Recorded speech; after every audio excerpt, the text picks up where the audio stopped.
آج ہم قرآن مجید کی ایک بہت ہی گہری اور سچ پوچھیں تو جھنجھوڑ دینے والی صورت پر بات کرنے والے ہیں، سورۃ المطففین۔ یہ صورت انصاف، جواب دہی اور ایک ایسے عظیم الٹ پھیر کے بارے میں ہے جو آخرت میں ہونے والا ہے۔ چلے بات ایک سوال سے شروع کرتے ہیں۔ کبھی سوچا ہے کہ بے ایمانی کا ایک چھوٹا سا بالکل معمولی سا عمل، جیسے ناپ تول میں ذرا سی کمی کر دینا، اس کا نتیجہ کتنا بڑا، کتنا دور تک جانے والا ہو سکتا ہے؟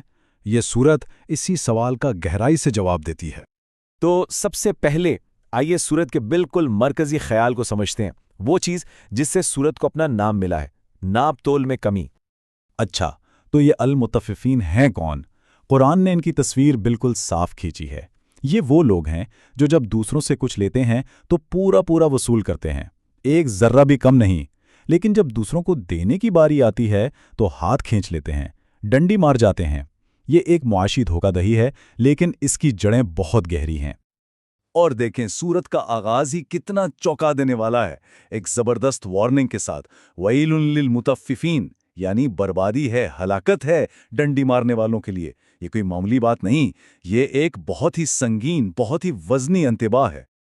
تو یہاں اصل نقطہ کیا ہے؟ بات صرف ناپ تول کی نہیں ہے۔ قرآن اس چھوٹے سے دھوکے کو ایک بہت بڑی چیز سے جوڑتا ہے، اور وہ ہے آخرت کے دن پر ایمان کی کمی۔ یہ دراصل اس ذہنیت کی علامت ہے کہ انسان کو لگتا ہے کہ اس کے اعمال کا کوئی حساب کتاب ہی نہیں ہونا، اور یہی سوچ ہے جو پھر بڑے گناہوں کا دروازہ کھول دیتی ہے۔ اچھا، اور اسی ذہنیت کا نتیجہ کیا نکلتا ہے؟ نتیجہ یہ ہے کہ انسانوں کے اعمال، ان کے کرتوت دو بالکل الگ الگ رجسٹروں میں درج ہو رہے ہیں، ایک ہے سجین اور دوسرا ہے علیین۔ یہ سمجھیں کہ دو الگ الگ راستے ہیں جن کا فیصلہ ہمارے اپنے اعمال کر رہے ہیں۔ اور ان دونوں میں فرق زمین آسمان کا ہے۔ ایک طرف ہے سجین، گناہ گاروں کا اعمال نامہ، جسے قرآن ایک قید خانے جیسی ایک نچلی جگہ کہتا ہے، اور دوسری طرف اس کے بالکل برعکس ہے علیین، نیک لوگوں کا ریکارڈ، ایک بہت ہی بلند، بہت ہی عزت والی جگہ۔ چلیں ذرا سجین کو تھوڑا اور سمجھتے ہیں۔ قرآن کہتا ہے کَلَّا إِنَّ کتاب الفجار لفی سجین، مطلب ہرگز نہیں، بے شک بدکاروں کا نامہ اعمال سجین میں ہے۔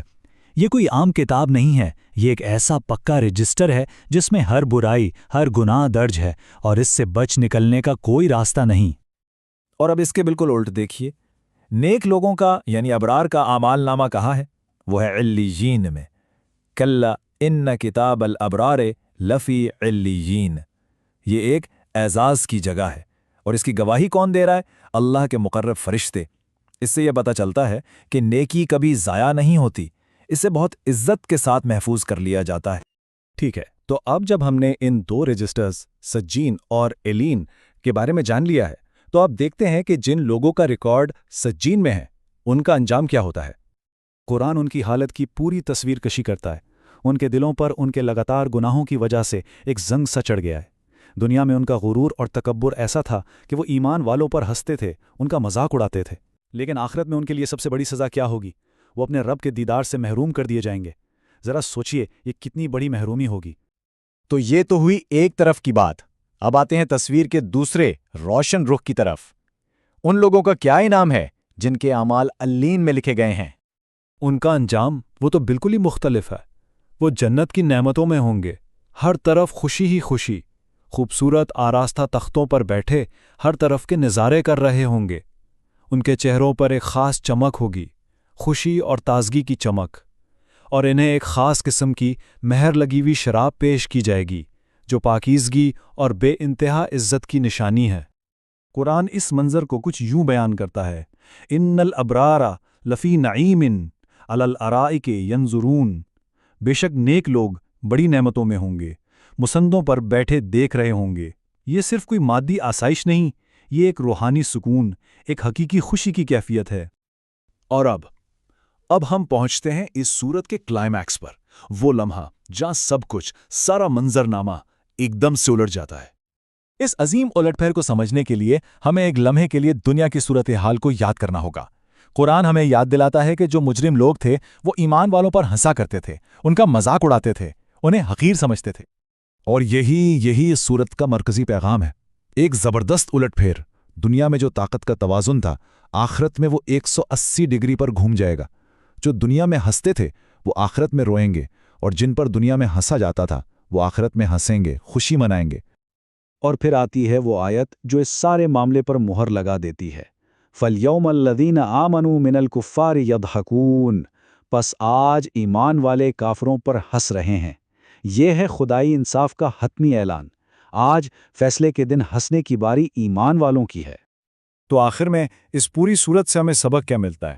سبق بہت سیدھا اور صاف ہے۔ کوئی بھی عمل چاہے وہ کتنا ہی چھوٹا کیوں نہ لگے، وہ رائے گاہ نہیں جاتا۔